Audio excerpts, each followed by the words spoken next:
It's very wet, very slimy, very wrong time to do any sort of car testing or review.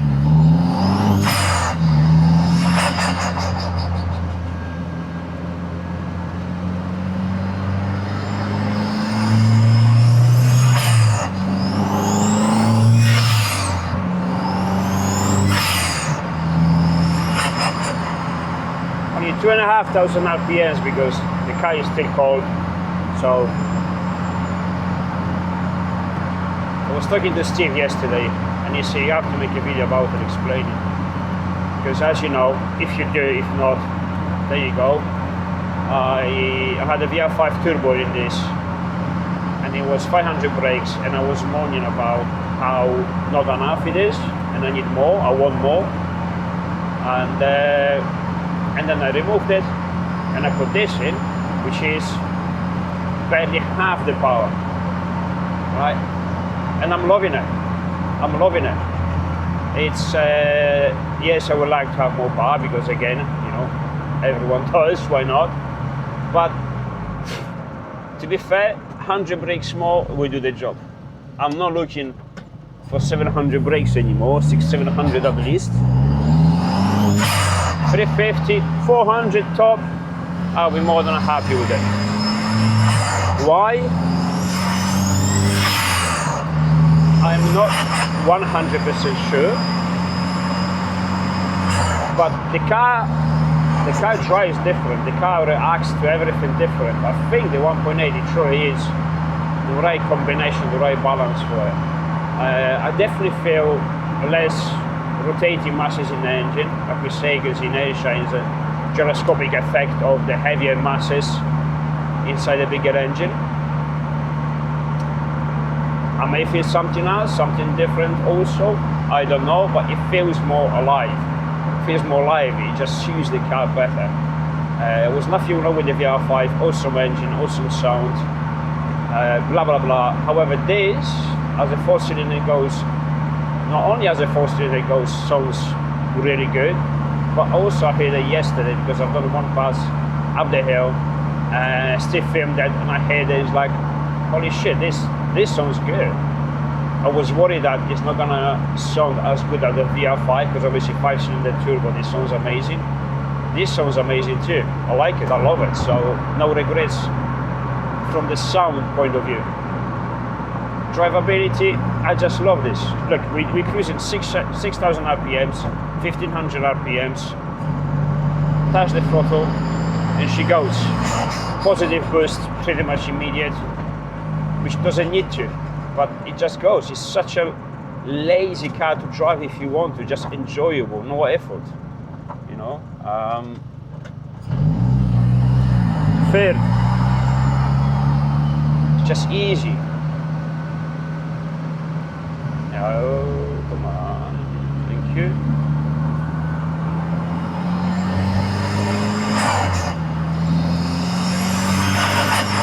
And noises, obviously, this car is louder inside because I removed the original bulkhead. I put my own bulkhead, which is much bigger, it resonates inside. It makes a huge difference. The standard bulkhead, which is, we can leave it in with the 1.8. The car is much quieter. Obviously I got the boost pedals running through the car and all of that adds to the noise inside. I don't mind it because it's a hybrid, it's a truck car and a road car all together. I'm cruising on 5th, 6th. 2,000 RPMs, I'm doing 50. It's fairly short gear, the petrol gearbox. I'm probably gonna switch to the diesel one sooner or later, but for now, track days, I wanna test it first.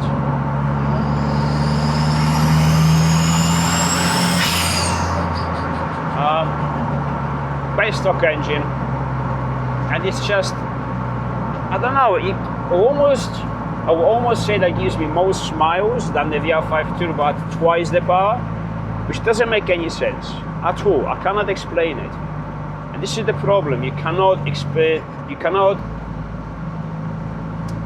explain experience. I can explain mathematics, I can explain stuff that we already commonly aware of.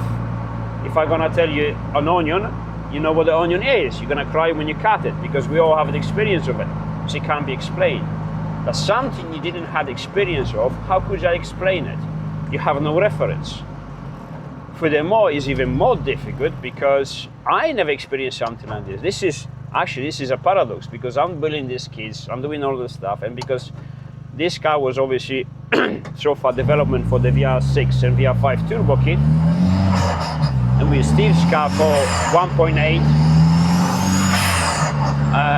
This is the first time I'm actually driving properly, like on my own, 1.8 swapped MR2, like properly, you know, and I'm loving it. I've tested Andrew's car, I've tested customer's car around the block, to say so, and I always liked them. I always say, you know what, I would love to have just a standard 1.8 20 valve engine just with a remote.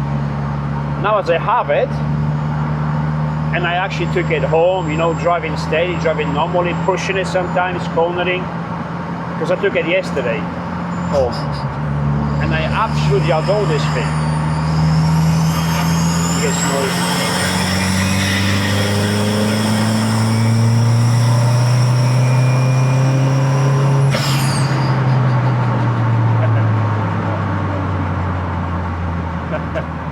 Oh God, this is so good, so good.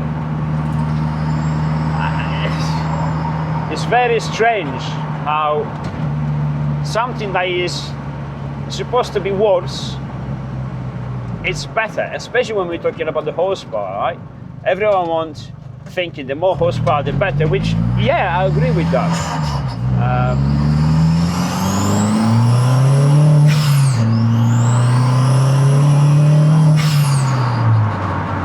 This case, I don't know. Standard engine, and it's so torquey low down. Again, sixth gear. I'm doing obviously 50, not even 2,500 RPMs. Put your foot down.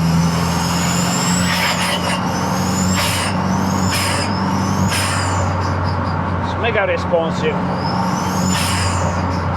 And we're on the low RPMs, we're not in the power band of the engine. Now, if you want to do it, I don't know, fifth, like a fourth, 3,500 RPMs.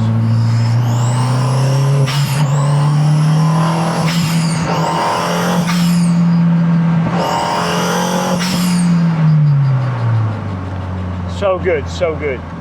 Cannot explain it. It's such a strange paradox that I'm happy with half the horsepower with this kind of engine than the VR5 turbo with twice the horsepower. Let's go figure.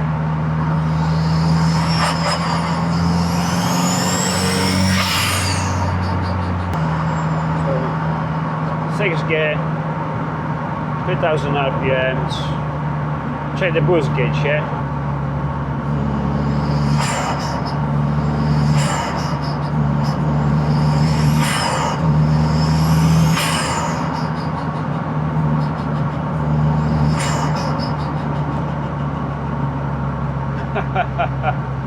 It's just such a fun from nothing, not really.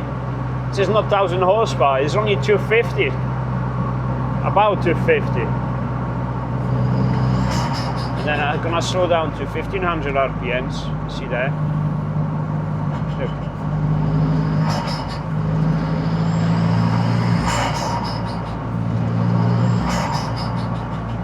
So good, so good. 2nd gear. Oh, almost full stop. 2nd, 4th, 6th. And it's just a tiny 1.8, you know, but has been built proper. These are very, very good engines, very efficient. Combined with the lightweight chassis, this is the result. It's just, I'm gonna do obviously a review and a proper test on the track, but I really wanted to show you, to share with you how easy and enjoyable this car is on a daily basis. Forget noise and all of this stuff, this is additional. But let's say I'm going to use it daily, okay? So obviously the noise, it may annoy me a little at some point. I want to make it quieter. Well, me personally, no, I love it, but you know, may do. which is quieter with the standard bucket than just the charge cooler instead of the intercooler with the boost pipes running through the car making noise.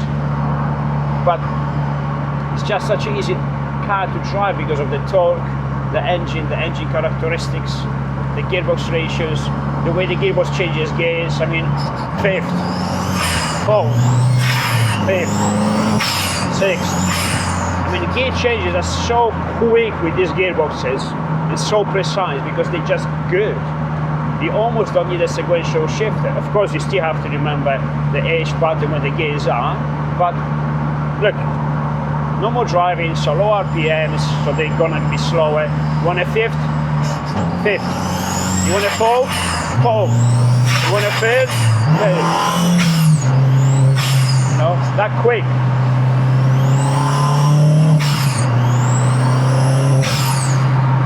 I don't want to go too fast because obviously on a public road, speed limits and it's wet. And I've got a massive giant tires which they're not really built for the wet road. It's quite the opposite. You know, hydroplaning is like amplified to the moon. So if there is a puddle, I'm not gonna be over the place. But there you go, you know. Fifth, fourth again, fifth, sixth.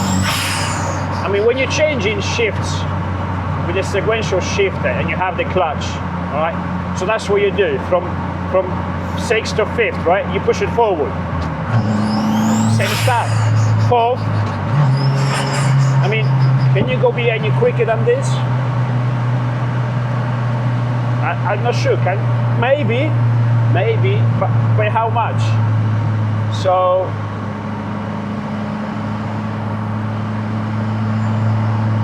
Should we do it again? Fourth to fifth?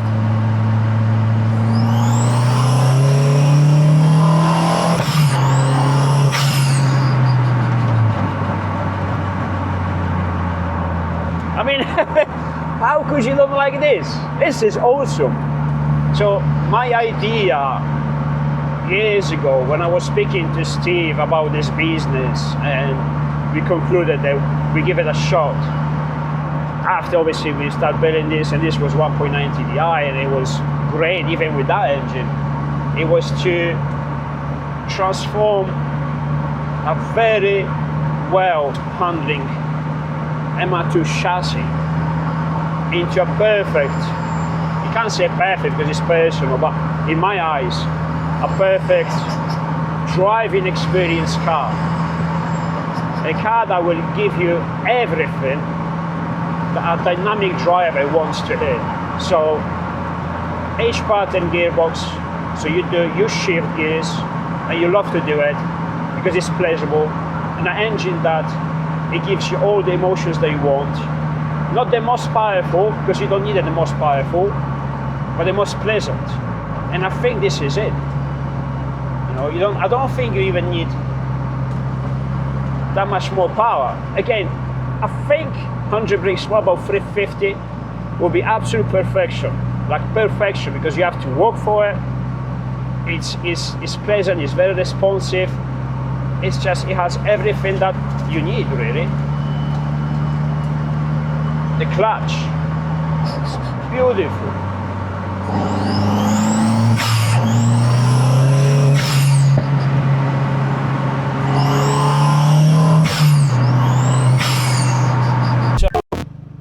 So on that side, the seal is from the soft top.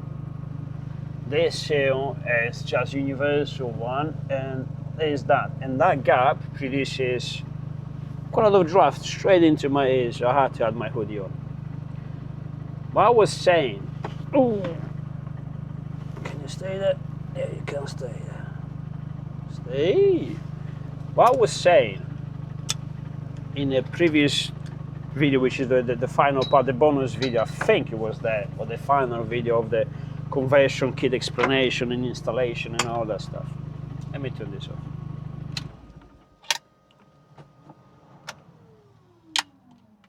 Everything off. Be quiet. I was saying is like including the kit, the first stage, which is not really the 25 brakes, but the first kind of stage, or first improvement is the ECU, obviously being remapped to around 265. Different engines produce different power, but that's the base mark. But in the kit already, the exhaust is already 3-inch free flowing. The charge cooler is oversized and it cools down the air a lot. And the air filter is outside. Now the air filter on all these bits, I haven't just put it together because it fits there. We've done a lot of testings, loads of testing, especially on the air filter position. We thought that putting it close to the air vent on the outside that's supposed to bring the fresh air to the engine bay, that was enough, putting an air filter there, because that was a common knowledge. But the way we both are, me and Steve, is like, well, you know what, I want to test it, I want to try it out, I really want to find out, because we know how forums are. It's like the opinion spreads like, you know, fertilizer. So we tested it, we found out it's actually, it actually doesn't do anything. There is such a little amount of airflow going through the vent to the engine bay that barely reduces any heat soak from the engine inside. So we have an air filter inside the engine bay, which is the worst they could be.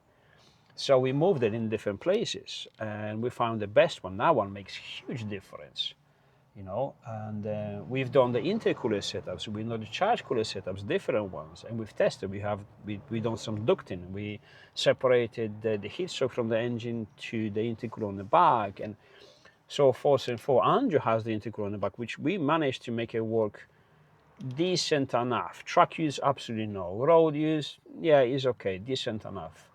But, and then we found out that the charge cooler, the one we use, combined with the radio and everything, now works beautifully, beautifully. So again, when I'm talking development, we truly did spend time and money into finding what works the best. The gear shifting, I mean, this thing shifts beautifully, you've seen it. And I've shown the little tricks and adjustment that you can really fine tune the shifter to your gearbox. Because the gearbox is good, but if you can't manage the gearbox in a way that you want, that you find perfect for you, it's not going to be as pleasant as you wish. So that's what I always say, is like, don't stop there. Fine tune this car, because the adjustment is there. You can really do it. You can really make it use. You know, like, to me, this is, I absolutely love it. If I haven't done it, yeah, it'll be still okay, it'll be still good, very good, but not as much, you know, to put a massive grin on my face. So yesterday was the first time I took the car home, and actually the car isn't working right because we had to disconnect the MAP sensor. I haven't told you that before because I forget. It's still wrong, something wrong with the MAP sensor. So I've disconnected. This ECUs, they're good because they compensate quite a lot, especially with remote. We removed the MAP sensor. It's still, well, you've seen it still runs good. It's probably a little bit richer than it should be. I'm okay with that. It's safer. It's safer. So, but no, it doesn't work the way it's supposed to. It's not spot on, but it's good enough for me, you know. For now, I don't have a replacement MAP sensor at the moment, so I'm running this. Regardless, where I was going with this. So yesterday I took it home, and it was dry, and I absolutely loved it. I pushed it a little bit, just a little, nothing crazy, not putting chassis under stress or anything, just a little to feel the engine, the characteristics, the power band, and how it responds, because I nearly forgot how to drive this thing. And then I just took it steady because they closed the road and I had to go around the country lanes, very tight, very bumpy. And I used it just as just go home. Speed limits, no overtaking people. And it was like, this is so good. Driving it fast is awesome. Driving it slow is absolutely awesome. It's like, what's the downsides? There's none. And of course, people are always gonna say, well, you're biased because you're selling this stuff. Yes, but remember how this happened. I've built this car initially with the K24 and then 1.9 Di because I didn't like the K20 swap and all that stuff, but that's the old story. And only then this actually developed into the business because people were asking for. I didn't come with this idea of, I'm gonna do the business, I'm gonna publicity, I'm gonna talk a lot of crap about how good these cars are with this engine, blah, blah. No, it was the opposite.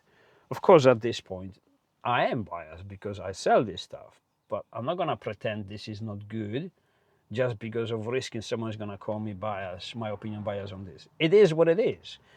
And if you look at the people who actually done the conversion, and people who actually in the business, who drove the race cars and everything, they all say exactly the same what I say. So yeah, the information is already there. I'm not talking crap anymore. No one can say it. I'm saying exactly the same thing that people do say when they do these conversions, the right way. Because like any other car, you still have to fine tune it. I give you the tools, I give you the whole lot, and then fine tune it. And then, it's a full-blown race car. It's just a daily. It's a 1,000 horsepower MR2, because yes, you can do it. And yeah, next year we'll see. We're gonna keep it quiet for now. Drag races and other stuff, no problems. They just do anything. But the beauty of this also is that you say, okay, but MX5s, they handle very well and they are good, blah blah blah. No, they're not. They handle very good, but they don't handle the power as good as these. We know this. If you put 500 brake horsepower in MX5, you're just gonna lie the wheels up in first, second, third, and fourth, which is exciting, which is fun. Don't take me wrong. I'm not taking anything away from that. I will love one, because I will love any car, that is exciting. But the beauty of these, the reason I bought these cars originally, because I saw the potential of this being efficient. Efficiency is a different thing. Efficiency is having as much traction as you can, because you want to push the car forward instead of sliding. It's not a drift car. It's a track car, it's a race car, it's an efficient car. Efficient car means it slows down quickly, it accelerates quickly, it corners quickly, it handles in the corners quickly, between the corners, entry of the corner, exit of the corner of this with the VR5. Second gear was, I remember. It was such a beautiful sensation. It's like proper race car. And the chassis is very basic. And it's just contested tiny bit when you lose the back. And it wasn't like like all the cars usually, that you lose the back and it just goes. No. It loses the back a little on the heavy acceleration, but it's still pushing you forward. So controllable. And the steering is so active. It just naturally steered the direction the car was going, I wanted to go. It's so easy to control. I truly do not understand where this snap oversteer comes from these people. I have no idea. I pretty much, I kind of know, because if you don't know how to drive the car, especially rear-wheel drive car, when the car goes sideways, what you do, you kind of panic because if something unusual happens to you. So what you do, you tense. The first thing you do, you tense. Before even hitting the brakes, you tense. And then the second thing happens, you hit the brakes or you lift the throttle, because that's what happens. And then you enter in this pendulum effect, which is really bad if it's uncontrollable. But when you tense, instead of letting the steering wheel doing the job, so the geometry of front wheel is doing the job and go in direction the car goes anyway, you tense, so you contradict the action, you contradict the geometry was designed to do something, you won't allow it to do it. So instead of going there, you keep going there, because the car goes there, it wants to still ride, but you've tensed because you're scared. But not scared, but what's the word? Surprised. So you tense. It only takes half a second. Doesn't take much. Sometimes you don't even realize it. Sometimes you don't even remember you've done it. But that's what happens if you're not used to this stuff. It's normal. My missus would do it. Well, my missus won't do it because my missus can drift. I taught her how to drift and how to control the car sideways, because that is actually the safety of driving the car on the road. I think everyone should do it. I think in Sweden they teach people when they take the license to slide, because it happens and you have to be able to control instead of tensing. Tense and you spin. And I think that's where the snap oversteer comes from. Snap oversteer. What does it mean, snap oversteer? Oversteer is oversteer. There's no such a thing as snap oversteer. Some cars are quicker and some cars are slower doing this. The lightweight car, it will, slide quicker because it's more reactive than the heavy car, normal, So yeah, sorry for the rant. So no, there's no such a thing as a snap oversteer. You can go sideways, and if you don't control it, you spin. If you control it, you don't. Just relax, like anything else, just relax. Let it do what it's supposed to do, don't lift too much. Go on the track, go on the car park, whatever, test it, see what happens. Then when it happens, you're not in such a surprise, you just let it do, and then you have full control. You didn't intend to slide, but now it slides, you still control. It's like, oh, okay, this was unexpected, but okay, let's get out of this situation.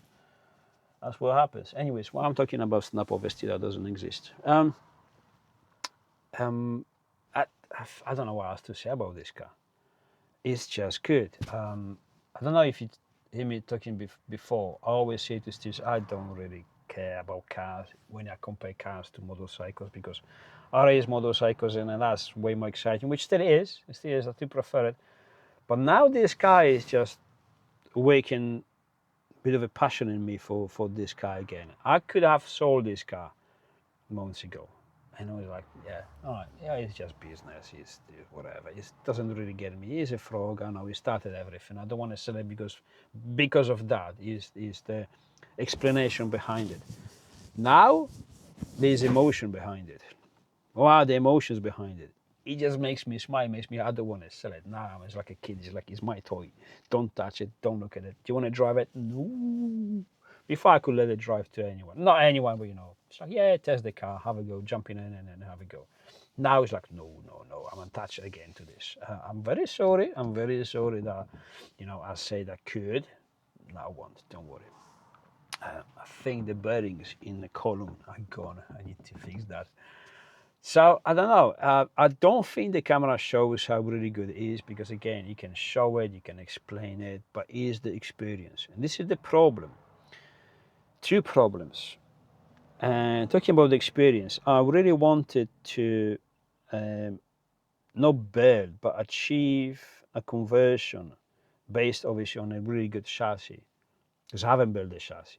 Toyota did, but they screwed with the engine. So if we combine the lot together, I could maybe create something that it gives you a pure driving experience, car, chassis, whatever. And I think this is it. And I have to say, as much, I mean, this is not biased because I'm going to go against my own business, because I sell mounts for VR5 and VR6 engines for this chassis. But I have to say the 1.8 is a better option for it.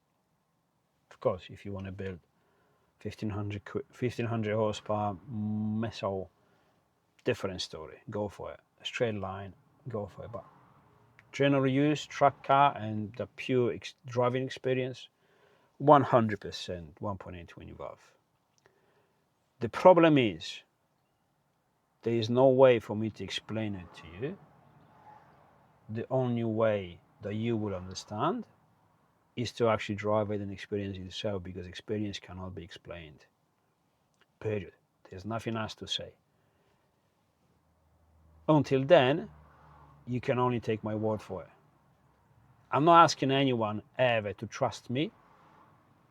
Do research, ask the customers, our customers, ask the people who actually done it, their own opinion. Even that could change slightly, because again, if someone done the conversion but hasn't done it right, hasn't fine-tuned the engine, he may have found little tweaks, like the clutch, for example. Yeah, you put it on and it works, but there's a little trick, it works much better.